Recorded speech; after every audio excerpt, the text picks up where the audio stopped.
Hi, it's Caden, and this is Box and Match, the game by Group 30. Just as a quick overview, this is our 2D platform fighter, where you play as a collection of squares that each gather a variety of abilities throughout each battle. There are different presets for character customization, an online multiplayer, couch co-op multiplayer, and you can play against CPU players. Just as a quick progress overview, platformer movement is completely complete. The custom directional abilities are also complete. We promised we would have 7, and we delivered on 7. They're fully functional with their own art, VFX, and sound effects. As far as multiplayer networking, it's a bit of a work in progress, but Keating can talk more about that later. Character customization, another point that is mostly complete.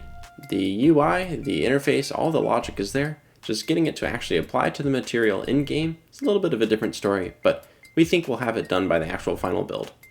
The enemy CPU is implemented and playable, but it's a little bit bare bones right now. Noah can talk more about that in just a minute.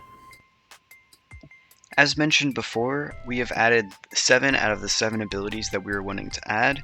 These include the fireball, the grappling hook, the rocket, the laser, remote explosive, hammer, and shield abilities.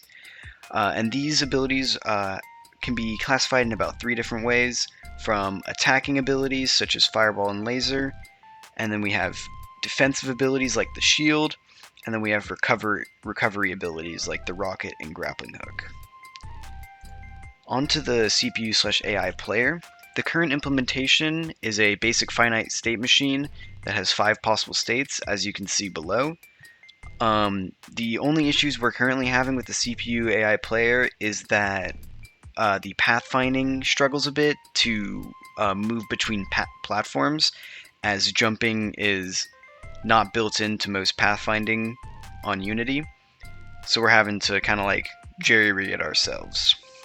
I'm going to pause here for a few seconds in case you want to pause and read the below diagram. For this short CPU demo, I've pulled up a sandbox that's just me and the CPU, and there'll be ability orbs dropping just to show all the different functionalities. My player is on the right side over here, and the CPU is over on the left. So I'm going to go ahead and start it. As you can see, the CPU is currently in an idle mode. It's just kind of going back and forth looking for orbs, and it's going to see that orb, and it's going to try to hit me with it. It's going to miss, luckily. And then it's going to see this rocket, and it's going to try to get this rocket. Okay, it's going to immediately use it. And then so now we're going to have a nice little hammer fight. It's going to try to hit me with the hammer and the grapple. Now I'm going to get an ability to see if I can shove him off and demonstrate the recovery. So that just killed him, but I should be able to shove him off with this hammer. And you can see he will try to recover every time. Back to the platform. And he's still trying to get abilities. So just shove him off really quick again, and you can see he jumps to try to get back to the platform, even after being shoved off.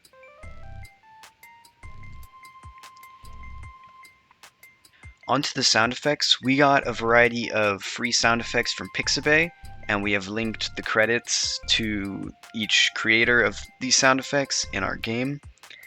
And these, there's just a few examples below of the different sound effects we've added, but these just really help give extra depth to our game and really engage the user. Now I'm going to go over the maps. We've designed a total of 4 maps currently. Not every map is fully completed with art, but our templates are relatively complete. The first map serves as a battlefield map, and that's the one on the top left. If you're familiar with Super Smash Bros., that's the map that it's more just about 1v1s and no like extra hazards or anything, it's just fighting. Now the top right is our second map. This one's fully complete. This is our pirate themed map.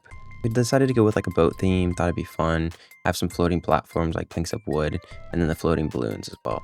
And the water is even animated. Now the bottom left map is our most vertical map. As you can see, there's different areas that you can jump around and have different fights at. And I took inspiration from Hyrule Temple for this one because on that map, there's a lot of verticality, there's a lot of different areas you can fight at, and I wanted something similar to that in our game. Now the bottom right map is just a simple plain map. And I took inspiration from the Corneria map from Super Smash Bros. As well. And I like that map because it was simple. It had some high points, some little ledges you could stand on, and it was very scenic and it looked nice. And that was all of our maps. Thank you. I'm Keating, and I worked on the menus and multiplayer. I'm going to do a walk through the menus and discuss difficulties I faced while building out these systems and shortcomings as a result of these difficulties. So here's the main menu. On the left is an expandable options panel that has information regarding the player's team count, a settings menu, and a quit button. Here in the middle, we can either create a new lobby or join an existing one. First, I'll create a new lobby, and on my other computer with a different Steam account, I will join this lobby. As you can see, players connecting, they connected.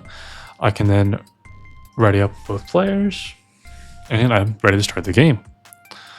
Otherwise, I can leave this lobby and join the lobby again. Now that the host has migrated to the other player, I can join, and here we are back in the lobby. If they unready on the other computer, they are then able to change the game settings, like the map, the round count, and the round time. And when I do that, it'll update in real time. And so that's the basis of the lobby system.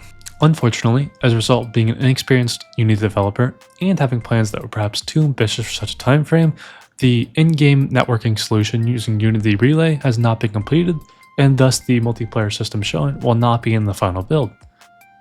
Instead, when players launch the game, they'll be able to choose between playing against either a CPU opponent or a friend on a couch co-op mode. Now, the music you've been listening to this whole time is actually the game's menu loop. It's this 30-second loop, and it's based off of the main battle theme, which is this 2 minutes of intense, frantic electronic music. We made both these in-house. I'll play a clip from the battle theme now.